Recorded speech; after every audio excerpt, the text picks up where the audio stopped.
Hey everyone, Ivy League Gaming here, and today we're playing Honkai Star Rail. It's time to talk about my first impressions of this game.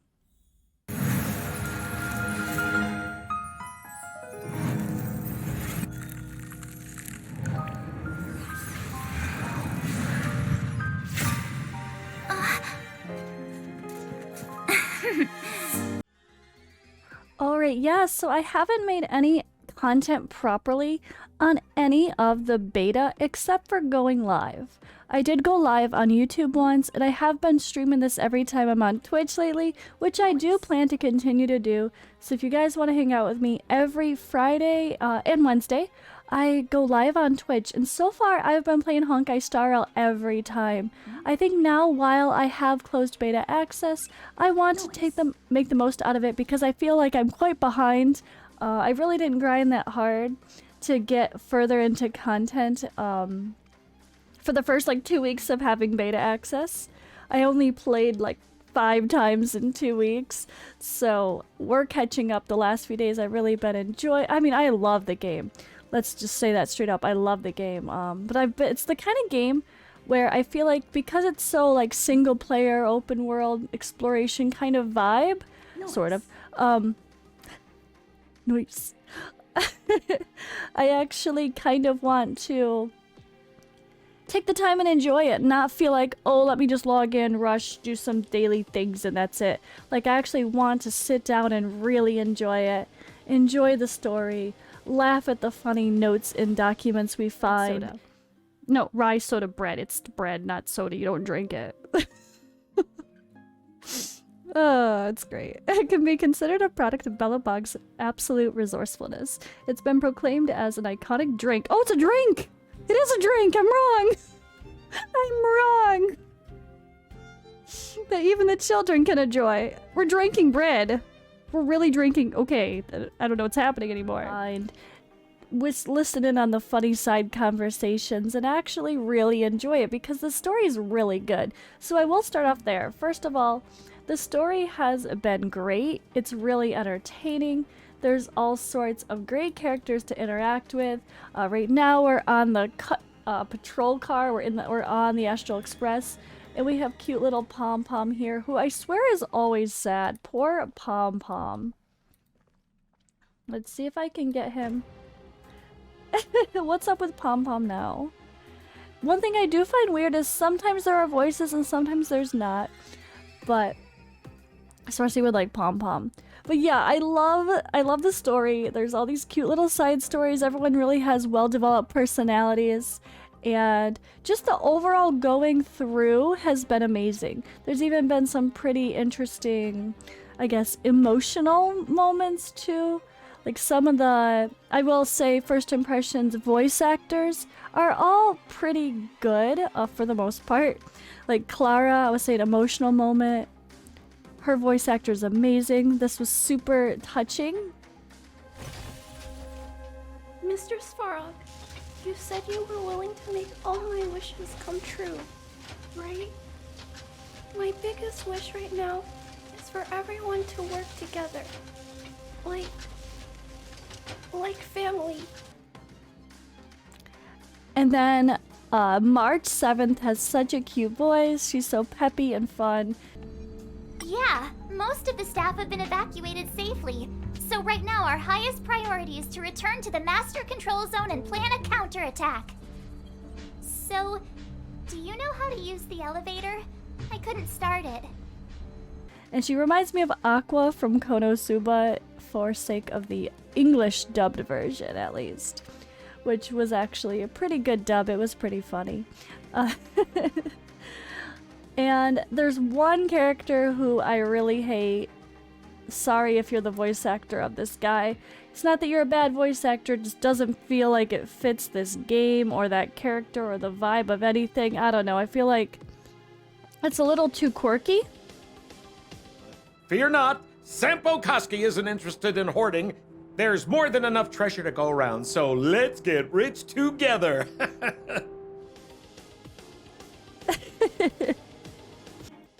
Alright, so I have got quite a few characters now on my account. So I will show, this will be a little bit spoiler alert for future summons, but I will show my summons as well because I think it's super fun to see, and to see the raids, see what's happening, see the animations of that. But yeah, the character designs are all kind of similar, I guess. That's one thing I see as a critique for a game like this, is everyone kind of looks the same. Like, yeah, they're just all basic cutesy human anime characters in similar outfits. Like, there's nothing that dramatically different that really sticks out. I kind of wish that was the case, I guess, a little bit of variety. Especially given this, Honkai Star Rail, I mean, we're going around to different planets. You'd think there'd be a little bit more alien vibe going on, maybe. So that might be one critique, is for the sake of the characters, maybe give us some different style humans, different color skin, make them be fairies or elves or something at least. I don't know. Maybe have a little bit more variety. Maybe some more robots that are actually characters we play. Maybe a semi like cyborg type character to add to the mix. And maybe they do have that eventually get added. I don't know. But at this point, everything is pretty well the same. Even like, I mean, there's some interesting characters, like he has this lion, but the lion confuses me because he doesn't really come into battle. Some lightning lord comes into the battle. So even though his character design is really cool and has this lion, you don't even see the lion. But I do like the lightning lord aspect. That is really, really interesting. I think it's something quite fun. But yeah, everyone kind of looks the same, so that might be a critique, but the characters are super cute. Now, when it comes to the combat, I do love that there's so many different types of gameplay modes. Like, this is the Forgotten Hall, which is really interesting. Super simple, just you could at least do one a day, or I think you could actually do more. But this is got a little mini quest. There's more detailed things that have special conditions, or just the daily basic combat going through the story mode. I think the combat system is pretty nice. It's pretty simple to understand. But I will do a video going in better detail breaking down the combat system itself. But personally, I love a turn-based gacha game, or just a turn-based game in general, not even a gacha game, just a turn-based single-player game, I should say, like how I'm playing One Piece Odyssey. It makes it nice to be able to go in, click a skill, actually see what it is, what it does, and then decide if that's really what you want to use, or if you just want to reacquaint yourself with a character you haven't been using much. It just helps you to learn the skills better. I'm not really a fan of like the live instant combat. I guess more the Genshin Impact style combat versus this turn-based. I much prefer turn-based myself. That's just a personal preference. But besides the actual, I mean, the combat system is great. The animations are super cool, as I've mentioned already. Really love the style and the way it flows into the actual battle. And yeah, different game modes. There's just so many different things to do, and it keeps you busy, but it doesn't overwhelm you. I feel like the dailies really aren't too bad, and yeah, I don't know. I think it's a good balance. I think we're pretty well balanced for the game overall, and it gives you a variety of stuff story-wise to invest in. And then if you don't feel like pushing the story mode, if you're not done with the campaign part yet, you have plenty to do to keep you busy regarding the side battles, the grind of your energy, like the Trailblaze power in this game. So I really like that. I think it's a good system. Scary ones make... One critique though of the battles in general and all the fights compared to the rest of it is, like most games, even though you can adjust the volume, and I love the voices, like yeah, the voice actors are mostly amazing. I just don't like that we don't have a separation. Like, what if I just want to turn off these voices during the battle because they say the same things over and over again, and on some points when you use the same skill 3 times in a row, it kind of gets annoying. Net markers activated. Time for a good old counterattack. I really wish we could turn off the voices just in the battle mode, but not have it affect the story. This is a critique I had for another game recently, and then I realized, wait, that's kind of what everybody does. You either have the voices on or you have them off. But I would love to have the voices off just in the battle. Well, this is the overall sound setting. See, that's the problem. This is the overall sound setting. So if I turn off my voice here, then I have no sound when the story continues, and I want the story to continue. So it would be really nice if the sound settings were broken up for the sake of just within the battle versus later, which is something I forgot to write in these surveys they keep giving us.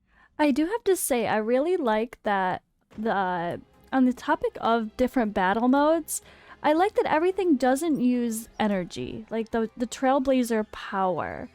There's definitely some modes that do, but for the most part, besides those modes, like consume Trailblazer power, you have these Calyx here to do, but a lot of the stuff, like just doing Simulated Universe, doing the Forgotten Hall, and some of the other modes that have been, or I guess I should say just the story itself, you don't need to use the same energy. So you never really have to worry too much about not having enough resources to grind what you're looking for. I feel like even though it looks like there's not much energy to do daily, so far at least, I mean, I'm not at the point where I'm done with the story and just grinding out resources to improve my account yet, but so far I really feel like they do a good job with the balance of this. Like, you can have some fun in the Simulated Universe and you can go earn rewards. You can go to the Forgotten Hall, earn amazing rewards. You could go here and earn some of those same rewards, but it costs energy. It's nice that it's broken up into different sections of the game, and there's plenty of ways to earn the resources you need. There's plenty of ways to improve your Trailblaze level, and not all of them require the same type of energy. So that's awesome. I've been getting tons of refills as well, so I haven't used any yet. Basically, so far I've just been going through and taking advantage of collecting resources for leveling up our light cones and our characters. I don't really need to grind for the basic credit currently, because with the beta, they give us lots of credits when we complete surveys, which I'm not sure how if they're going to have surveys like that in the future. I have heard that Genshin Impact does do the surveys a lot as well. I don't know if that is always happening, but I like that they actually are asking for our input. That's not bad, right? That's kind of the point, I guess. Again, keep in mind this is a closed beta, and while I'm posting this video during the beta time, not during the live time of the game going global, so there are some little tweaks that could change, but overall I think nothing's gonna change dramatically. From what I hear, they don't typically change stuff dramatically. Yeah, there's gonna be some new characters added, there might be some adjustments, but I still think overall the sentiment is gonna hold true. So I was talking about dailies and all the different stuff to do as well. I think the daily grind is broken out very well too. So we have daily missions. It's basically the same things every day here, but this will suggest different things that you need to do daily. It's not always the same thing here to get your daily training points. And some things give you more points than others, like when the Simulated Universe is one of these, that's like 300 points, or I think it was. So that was an easy way to get a ton of points, but it's a little bit more time consuming, so that's why it gives you more points. There's also these like weekly do this. See, I need to go, I haven't done this at all. I need to go do a bunch of Simulated Universes because I had gotten to the point of unlocking it a bit late. So I don't want to miss out on maximizing my rewards that we can get. Oh my goodness, look at this. I don't have any of that. Yeah. But they do have like daily things that are open. These are open every day. There's also like these temporary things where like you just kind of go through them, and as you complete them you get more rewards. This is more like an achievement, but there's also overall achievements. There's like this Nameless Honor is the battle pass of the game, so of course that's always going to be in a temporary time period. This one has 22 days left. always buy battle passes in games if they feel worth it. And it seems pretty decent. We'll have to see. This is on the beta. I can't purchase anything, so I can't really feel if it's worth it or not yet. There's so many ways to get resources and keep you entertained in this game. I think it's amazing, honestly. I can't not talk about summons, right? So summoning is fun. I like the animations for summoning. It's pretty cool. It's simple. Let me show one of those.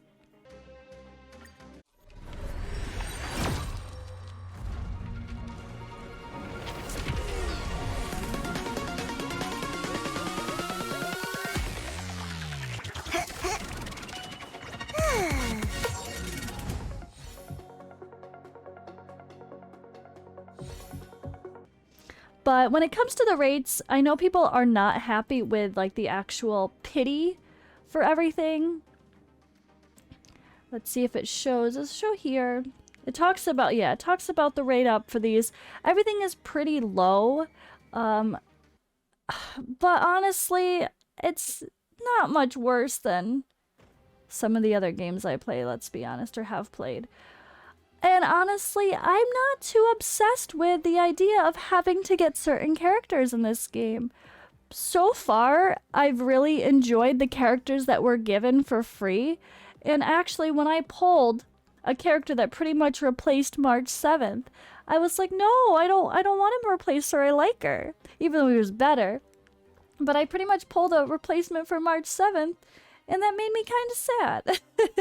It made me kind of sad. So I actually feel like even though the rates are pretty terrible for this game and the pities are pretty high, like there was the beginner banner that took a little bit of time to get your summons for, but it wasn't that bad, honestly, not really.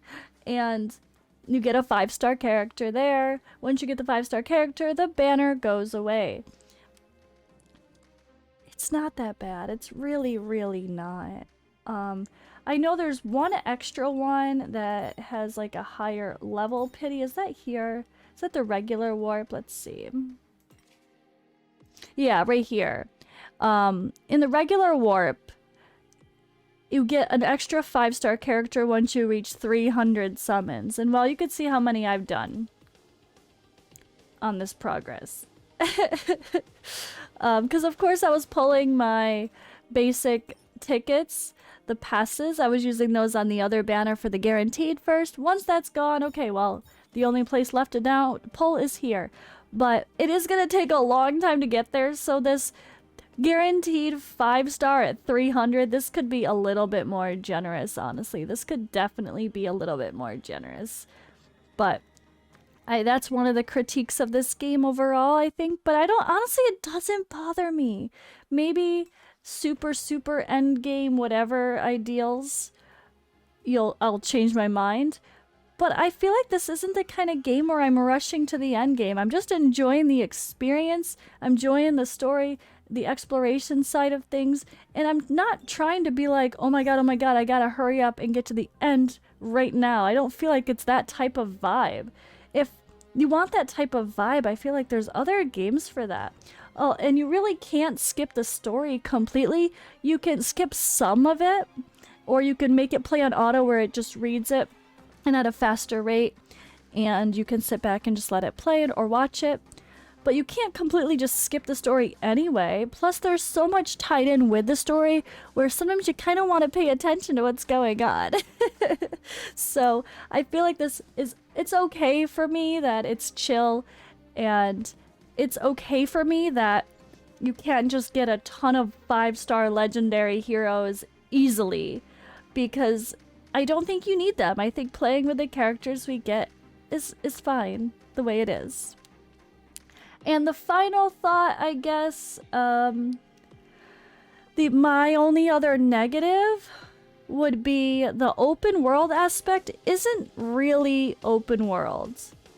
Like, so often I'm running around and they're just like, nope, you can't go there. Nope, you can't go there. It's very guided. Or when we're running around in the open world, sometimes I feel like it's just, well, besides, it's just guided, let's be honest. I'm like no, okay, the mission is that way. I'm gonna go that way, right? That's what we do in open world exploration games, right? You go explore, you ignore this mission and see what else you can find. But I always end up back at the point where here I am looking again at the same spots that I already went off and explored. So really, did I even have to go explore? No, I could have just waited for the story and I would have brought me through there anyway. Now, I can't say that's true for everything. There's definitely some side alleyways and stuff that always pop out where you want to make sure you explore as much as possible to get some amazing chests and some rewards that are really, really great. But for the most part, you kind of end up going through the same areas you're exploring. If you go the opposite direction of your quest, you're probably going to go that direction anyway, and as the story continues, so you don't necessarily need to go crazy exploring. But I don't know, I can't help myself. I'm gonna explore the map entirely before I move on with a mission, probably every time, just so I make sure I don't miss stuff. But yeah, overall, I love it. Like, I feel like there's so much to enjoy with the story, even with the exploration. Even though it's not my ideal, I much prefer the Genshin Impact style of exploration. I think it's a beautiful game, and I love that you can just go off and explore for hours if you want to. That doesn't, even though that's not quite the case here, I still think it's entertaining, and I'm looking forward to what's progressing in the story, as well as just progressing my characters and getting resources and making them better and making the fights more fun, right? So I think they've done a good job to engage people, and that's important as well. See, I'm just clicking it multiple times. And it's happening again. Take a deep breath and open the lid, it's empty. A piece of iron scrap of the bus. See? It's like, no, there's nothing in the trash. Items obtained. See, I got something fancy. I got a profile picture of a trash can for staring at a trash can too long. Okay, that's funny. That's funny. I guess that sums it up though, guys. I am a non-Genshin Impact player though at the end of the day. This is my first true MiHoYo Hoyoverse game, and I am coming at this with a perspective that is not of a Genshin player, so maybe that will be relatable to you, but I think it's going to be super easy for us to learn and do our best we can in this game because we have such a similar game of Genshin Impact to compare to. So as a community, it's going to be helpful that there is a similar game out there. But personally, it's all new to me, which is exciting, and I'm looking at it from a different perspective. Maybe that's going to be better in the long run because I won't already have opinions based on another game in case they do divert a bit more than we expect, right? But yeah, I love it. I really am really happy. I really can't see, like, there's no way that I would not play this when it comes out on global. Like, after playing the beta, even though I've already gone through the story, I haven't have to do the same missions and go through the same towns again and the same like random annoying quests that I don't want to do. To be fair, most of them are not that annoying. I absolutely look forward to the global launch and playing it for real, being able to be a low spender and buy those battle passes, and I can't wait for this to go global. I wish it wasn't so far out. As far as we know, the unofficial release date is April 26th, according to the app stores, but they have not announced it yet. But yeah, hopefully you guys enjoyed my little video here. I know it's a bit long, but I kind of wanted to do a deep dive and showcase a general all areas of the game conversation. Showcase and talk about all the areas of the game, and I didn't even touch on all of it, what am I saying? But at least give a good overview of my opinion, and there's only a few things I don't like. For the most part, it's amazing. And I will do some more in-depth videos to truly showcase parts of the game. I'll do a video on the combat system. I'm gonna do videos on just showcasing the character ultimates or just people rocking out and being a badass. I'm gonna have some fun with some videos to come, so stay tuned just to see some content so you can get more familiar with the game before global launch so you can get excited. Definitely get excited.